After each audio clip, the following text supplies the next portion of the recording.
Hey everyone, welcome. It is so great to be here with you today to talk about fat. Yes, we're talking about fat. We're talking about are you getting enough, which sounds like the craziest idea, I know, but I'm here to tell you a lot of us are going hungry because we're not getting enough fat in our diets. So we have a ton of information for you I have a ton of information for you today. So I can't wait to get started and share it with you. So I'm just going to dive right in. But I have my notes to make sure that I tell you everything. So here's the thing. What is so great about fat? You're probably thinking, I get too much fat, or, I don't need no more fat in my diet. Well, fats are critical for surviving and thriving. Just like proteins, just like carbohydrates, there are certain elements of our diet that we absolutely need to function, okay? So fats do a lot of great things for our bodies. One thing that they do is they insulate and protect vital organs. They also regulate our body temperature. They make up a lot of cell membranes. They help transport nutrients throughout our bodies. I mean, those are just a few. Some of the other ones, let's see, they're part of the nervous system. Oh, they help make sex hormones.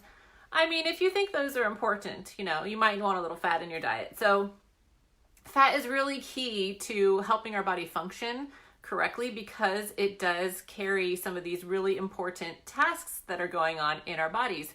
So yes, we need fats. Now the question is, how much fat do we need? What kind of fats do we need? Basically, tell me, Claudine, what are the fats I gotta have in my life to be healthy, right? And why? Okay. Well, first of all, those are the functions that the fats have in our bodies. But let's talk about calories, because a lot of people are conscious about calories these days, right? And I like to say that it's not the calories themselves that are the issue or the thing to worry about. It's more the quality. So I always talk about whole foods, right? Eating a whole foods diet, eating clean, eating things that are as natural as possible or as close to nature as possible, because those are the things our body knows what to do with. Our body knows how to process those things. Our body likes those things. You're basically giving your body exactly what it wants. It's kind of like the catnip for the cat, right? If you give your body fresh fruits and vegetables, whole foods, things that are natural, don't have a lot of or any pesticides, toxins, that kind of stuff in them, your body's like, yay, I can do my job without having to do a ton of extra work. So whole foods are the biggest thing when it comes to calories. But for fats do have more calories per ounce than carbs and proteins, which is one of the reasons people try to cut them out. So there are 9 calories per ounce of fat versus 4 for proteins and carbohydrates. So yeah, it's more than double. But here's the thing, fats keep you satiated longer. Not only do they make you full, but they keep you full longer. So you actually end up eating less. Now I've told the story before, or it's not really a story, but I've given some of you the recipe for my protein shake in the morning. And if I have it early and I want to not be hungry again until lunchtime, like if I know I'm not going to get a morning snack, I'll put in an extra half a cup or half a cup of full fat coconut milk in addition to the cup of regular almond milk that I use, because I know that fat is going to help keep me full until lunch. And I know it sounds crazy. You think, really? You put a half a cup of full fat coconut milk in your drink and it keeps you full till lunch? Yes, it does. So I can tell you from personal experience, this whole eating fats actually does keep you full longer. Okay. The other thing is that if you look at cultures that have a diet high in healthy fats, they are actually thinner than, say, those of us in America that A, don't eat a lot of healthy fats, and B, eat a lot of unhealthy ones. And we're going to talk about the whole low fat craze here in a little bit. But first we're going to talk about the types of fats, because there are different types of fats. Now the reason why I mention good fats, bad fats, the only kind of bad fat is what's called trans fat or am I calling it wrong? Yeah, polyunsaturated fats. Sorry, there's another one that's close to that. So trans fats or polyunsaturated fats are man-made fats, and they're the fats that are found in your processed foods. And the reason they're in your processed foods is because they're shelf stable. So when manufacturers were trying to create all of these things to put in the boxes to have on the grocery store shelves that you could buy today, or you could buy a week from now, or you could buy a month from now, and they were still good, they had to find a way to make them shelf stable. Well, that way was to create trans fats, which is essentially this process where they take the fat or the oil or whatever it is, and they heat it to a super high heat so it bubbles up, and they basically, it makes it more stable, is the long and the short of it. It makes it more stable, but the problem is that change in chemistry messes up our insides. Our body doesn't know what to do with it because it's not a naturally occurring substance. And it's like, what do I do with this? And it messes us up. So don't go for trans fats. But there are two other fats that I want to talk about. One is saturated fat, which is solid at room temperature, and those are the animal fats, right? So like ghee or tallow, or actually coconut oil is a saturated fat as well. It is solid at room temperature. I think it's like after 72, 73, 74 degrees, somewhere in there, that it actually gets liquid. So here where I live in California, most of the year it's actually not solid. But if you live somewhere where it's below 74 degrees most of the year, coconut oil is solid. But so those are the saturated fats, the animal fats and the coconut oil. And then you have your unsaturated fats, and there are two different kinds, but the unsaturated fats are usually from plants and fish, so plant-based and fish sources. So there's the monounsaturated fats, and I just want to check my notes to make sure I say it right. The monounsaturated fats are the olive oil and the avocados. And then the polyunsaturated fats are things like walnuts, flaxseed, flax oil, sunflower seeds, and then your fish like tuna and salmon. And the tuna and salmon also have the omega-3s and the omega-6s. Now, here's another thing.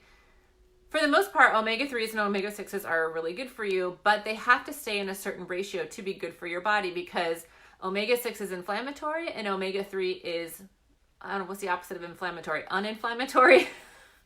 But they basically have to stay in a ratio to help your body, stay in that equilibrium. Well, the thing is that omega-6s are also found in a lot of processed foods. So here in the US, we tend to have way too much omega-6, and that ratio gets out of balance. So the ratio of omega-3s to omega-6s should be between 1 and 1 or 1 to 4, where, 1 omega-3 to 4 omega-6. But in the US, we tend to be 1 to 10 or even up to 1 to 20, which throws us really high on that inflammatory scale, which obviously a ton of us have inflammatory issues these days, right? Like so many people have autoimmune disorders or diseases. So many of us have joint pains and IBS and Crohn's and Hashimoto's and migraines and all these things that come from having too many inflammatory inducing things in our bodies. So yes, omega-3s and omega-6s are good for you. But you want to make sure you keep the right ratios. So how do you do that? Well, one way is to start replacing like chicken, beef, pork with some fish in your diet, because that helps you get those, some of the more of the omega-3s. And you can also start having like walnuts and sunflower seeds and any of the nuts and seeds like that instead of, say, peanuts. I know peanut butter is really huge in the States. So if you start having some other nut butters instead, like there's sun butter, which is made out of sunflower seeds, or almond butter, or those kinds of things, as opposed to having all that peanut butter, that'll help with your ratios as well. Okay, I'm just gonna check my notes to make sure I'm getting everything I wanted to say. Oh, the other thing is the body. So in terms of saturated fat versus unsaturated fat, there are some studies that show that it's better to have more of the plant-based and fish-based fats than the saturated fats, because the body can make its own saturated fats, whereas the body can't make the unsaturated fat. So if it needs to make more of the ones that are coming from the animal sources, it can, whereas the plant ones, you actually have to eat them in order to get the benefit of those. Okay. I think I said all of that. Oh, I didn't say that trans fat, did I say? That trans fats link to premature death. So stay away from trans fats. Trans fat's bad. Basically, if you're eating whole foods and you're not eating a ton of processed stuff or any processed stuff, you should be good, right? You're just eating real food all the time. Should start making a slogan out of that. And make sure it's organic. Your vegetables are as organic as much as possible, and then any of your meats, as I mentioned all the time, make sure your meats are grass-fed and grass-finished. If you're pasture raised, all that good stuff. make sure they're natural instead of all the weird stuff we like to do to our meats. Okay, let's talk about the weird low-fat thing that happened in the 1980s and 1990s, or as my kids like to say, Mommy, that was the 1900s. Yeah, so back in the 1900s when people were crazy and way outdated, they had this whole low-fat, trans fat thing going on, right? Where they did the hydrogenation of the oils. The reason why they did that is because they're taking out they're trying to take out the fat, replace it with the hydrogenation, because everyone thought low fat was good for some reason. But when they did that, they also had to increase the sugar and the salt in some instances to compensate for the fact that we're taking out the fat, because fat gives a lot of flavor to things, right? It actually gives that whole umami thing going on in the mouthfeel, and it basically makes things more satisfying because, like I said, when you have things that are higher in fat, you feel more satiated. So to compensate for not having all that fat, because somebody decided at some point that having fat was bad, they added all the sugar to things, and then our obesity rates really climbed because it wasn't the fat that was the problem. Actually, quite the opposite. The sugar and the bad fats were actually causing way more harm. Well, they were causing harm as opposed to the fat itself was not the issue. So that's what happened in the 1980s when leg warmers were cool, although they are coming back. Everything comes back. Anyway, added sugar, man-made, body doesn't like it, and you'll die. So there's the recap on that. So how do you know if you're getting enough fat? That's a great question. I'm so glad you asked. Here's the thing. If you are hungry after your meal, you're probably not getting enough fat. And I say this because I've had clients who've said to me, I'm eating really healthy, but I'm starving. I can't make it through the afternoon. And I'll say, well, what did you eat? And they'll be like, well, I had salad with chicken, or I had salad with beef, or, whatever it was. It was like lettuce and meat or some kind of protein. I'd be like, well, what fat did you have with it? What do you mean? I didn't have any, did you have dressing? No, nothing. I don't have any dressing because, there's so many things people put in dressings, not people. The food companies put in dressings these days, salad dressings, that, you never really know if you should use it.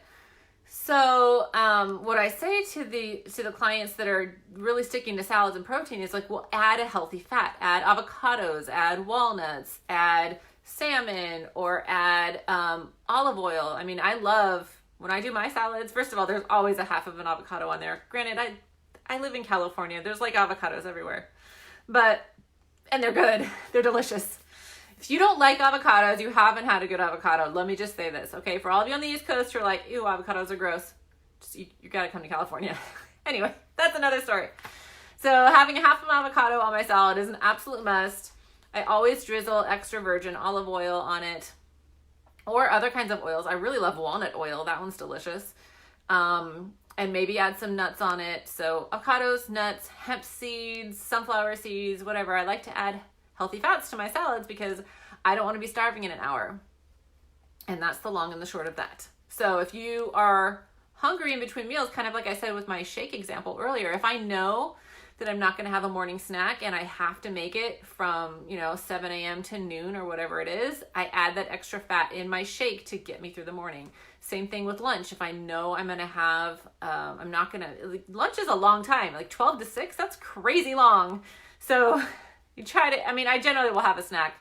And that actually brings me to my next point. So making sure that you get enough fat in the meals to help get you to the next meal, but also having snacks in between that give you fats. So like I'll often have sliced apples with almond butter or cashew butter or some kind of, there's a really good mixed nut butter that I like from Costco. It has like a bunch of nuts and seeds in it. So it's actually a little bit different from just having almond butter or cashew butter. And it's like, I don't know, it's like a party in my mouth, a lot of little flavors. So sliced apples with a nut butter, or I like to have veggie sticks with hummus because the hummus has olive oil in it usually, especially if I make it myself. It definitely has olive oil then. A handful of nuts, almonds. It's always better if they're not roasted and definitely not salted. But do what you can, right? When you're at an airport, like what are the chances? Nowadays you might be able to find unsalted and unroasted, but kind of depends which airport you're at.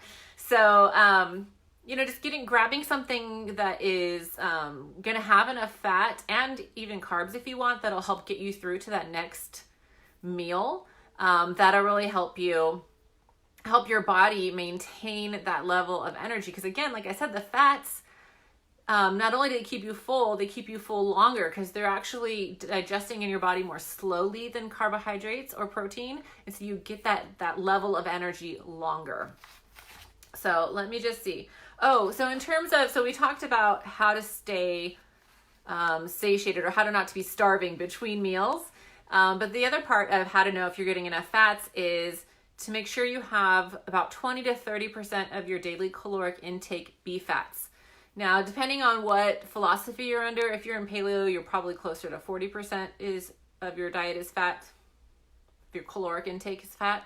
But in general, the nutritional experts that I follow and the training that I've had, it's between 20 to 30% of your caloric intake should be from fat. And again, that's going to keep you full longer. So you're actually going to have to eat less overall.